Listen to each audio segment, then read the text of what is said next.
I yield back my time. Mr. President. Senator from Louisiana. Thank you, Mr. President. Mr. President, as you know, today, or very shortly, the Senate is going to be taking up S1, called the Strengthening America's Security in the Middle East Act. Through the chair, I would say that, as you know, Mr. President, S1 is being offered by Senator Marco Rubio, the senior senator from Louisiana, or rather from Florida. He, as we also know, is whip smart, and Senator Rubio has forgotten more about foreign policy than I will ever know. I have enormous respect for him, and nothing I say today is meant to criticize his extraordinary efforts on this bill, much of which I have supported and will continue to support. But there's a deficiency in S1, Mr. President. We can do better by filling that hole. Once again, Congress is paying lip service to protecting our allies in the Middle East. We're calling this bill a protector of our allies in the Middle East, and in large part it is, with a major exception. Because once again, the United States Senate is leaving behind our friends and allies, the Kurds. It's not the first time the Kurds have been left behind, Mr. President. The Kurds were left behind when the Ottoman Empire collapsed and there remained a stateless people. The Kurds were left behind as modern states grew up around them.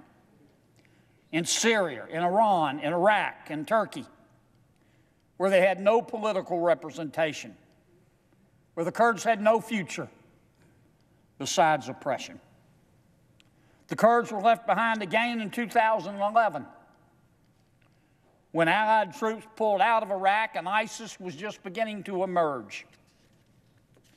It's time, Mr. President, that we break that pattern once and for all, and the Senate can do it in Senator Rubio's stellar effort in the form of S1. Now, as I said, Mr. President, S1 does some really good things. Thank you, Senator Rubio. It will reaffirm our commitment to protecting Israel, one of our closest, certainly our closest friend in the region, maybe our best friend in the world. Sometimes I think Israel is our only friend in the world. S1 will strengthen our bond with Jordan, another key ally in fighting terrorism and the humanitarian catastrophe caused by the Syrian refugee crisis.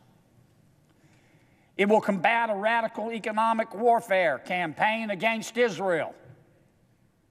Let me say that again because it's important. S1 will combat a radical economic warfare campaign against Israel. I support that unconditionally. S1 will create new sanctions on the government of Syria that targets those who've been laundering money to help the Assad regime. I support all of those things. But, Mr. President, with all the respect I can muster, I say gently that it is a lie. It is a lie for anyone to say that S1 protects all of our allies in the Middle East, because it will not. S1 makes no mention of our Kurds, our Kurdish allies, at all. And I have an amendment pending. I've offered an amendment, rather, that would fix that. Mr. President, there are 30 million Kurds in the Middle East. They don't have a state. They don't have a country to call their own. They're not really safe anywhere. As a result, the Kurdish people have suffered tremendously throughout history. They've been subjected to discrimination, massacres, forced relocation, and countless other human rights violations. Saddam Hussein attacked more than 4,000 Kurdish villages, not people, Kurdish villages, with poison gas and other chemical weapons during the Iran-Iraq War. 180,000 people died. They were murdered. Many more were tortured. Even more were imprisoned. Thousands fled. Not that they had anywhere to go. In the 1990s, Turkish soldiers made a hobby out of burning down Kurdish villages. Since 1984, more than 40,000 Turkish Kurds have been killed. They still face oppression today in nearly every country they inhabit. The Turkish defense minister made that clear in December when he said that when the time comes, the Kurds, quote, will be buried in the ditches they dug. No one should doubt this. That's a quote. Now, through all this incomprehensible suffering, the Kurds have stood by America. And we have stood by them through the decades, through thick and through thin.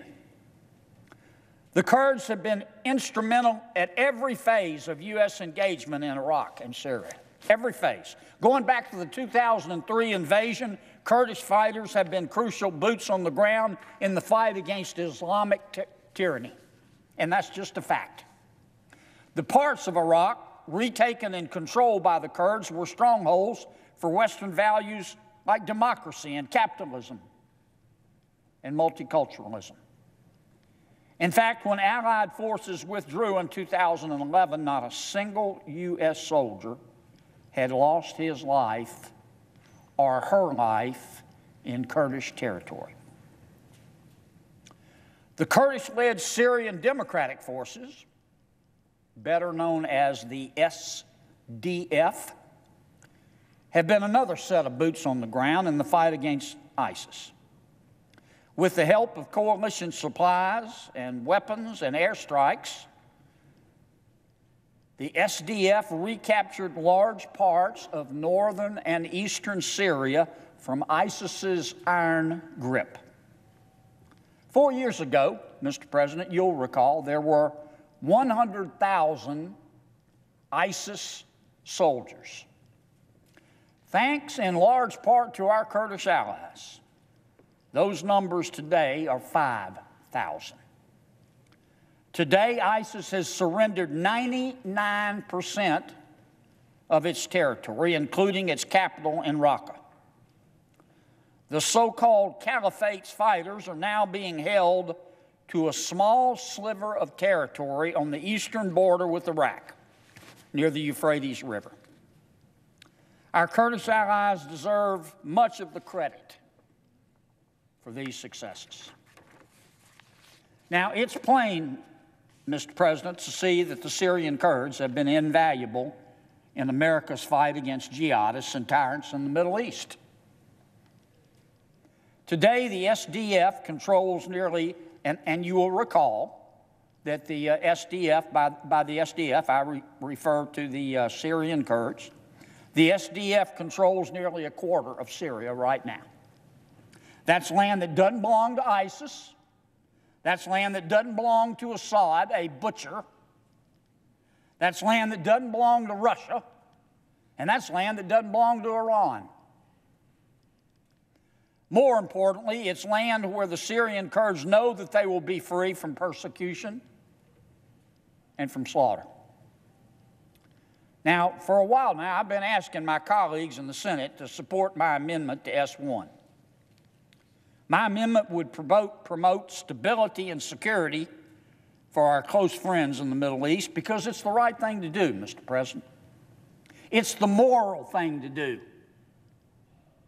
And Americans' foreign policy has always had a moral component. My amendment would allow the U.S. to defend the Kurds in Syria by giving the president, not requiring the president to do anything, but it would give the president the authority to use our military as he deems fit to keep our promise and to protect our allies and all of our allies And after all, the Kurds have contributed to the fight against ISIS, and we owe them some peace of mind as we draw down our presence in the region.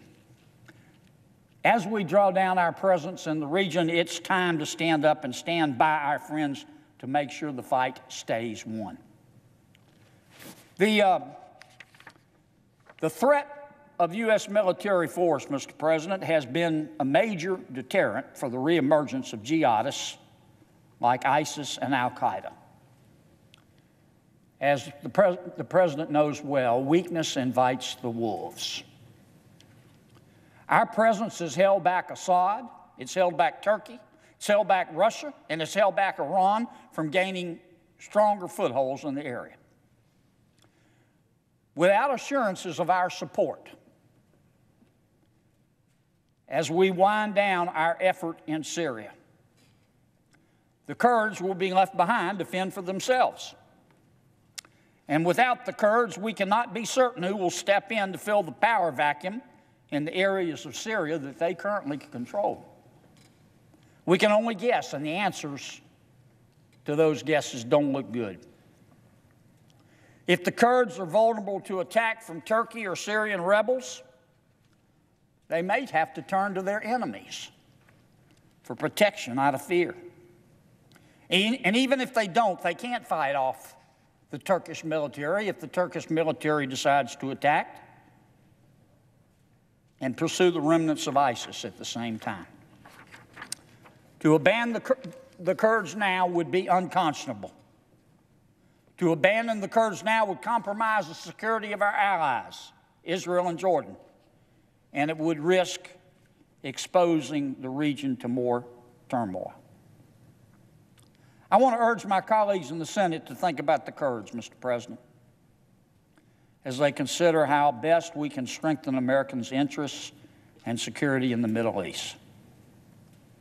It's time we make sure that America keeps the promises that we've made to all of our allies, not just some of our allies, all of our allies in the Middle East.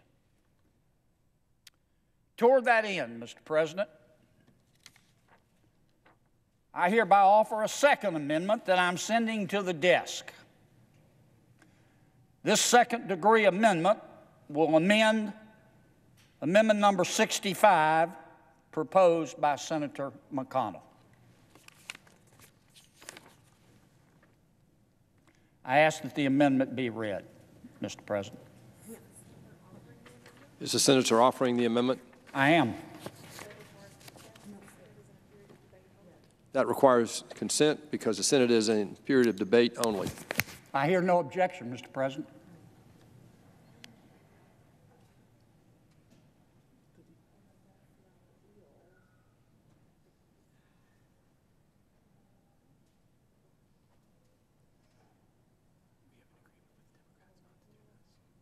I don't know about it.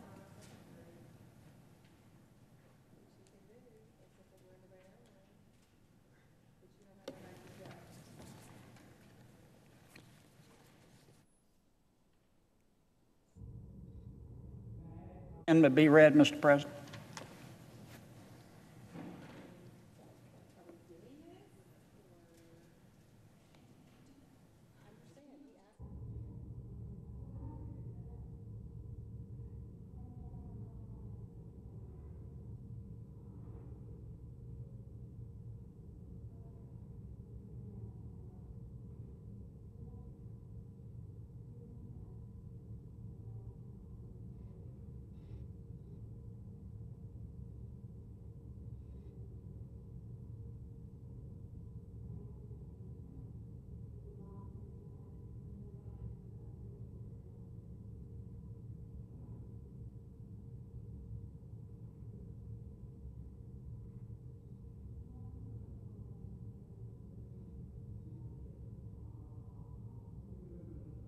Short quorum call.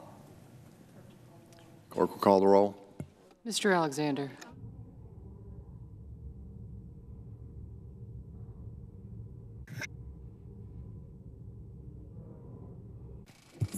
Senator from Louisiana.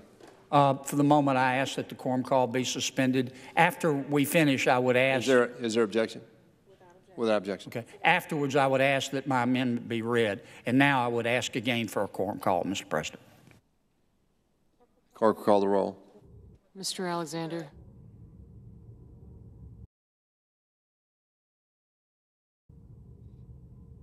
And I ask that the quorum call be suspended. Is there objection? Without objection. And, Mr. President, I would like to temporarily withdraw my unanimous consent on my amendment, though I reserve the right to return. Consent is withdrawn. Thank you, Mr. President.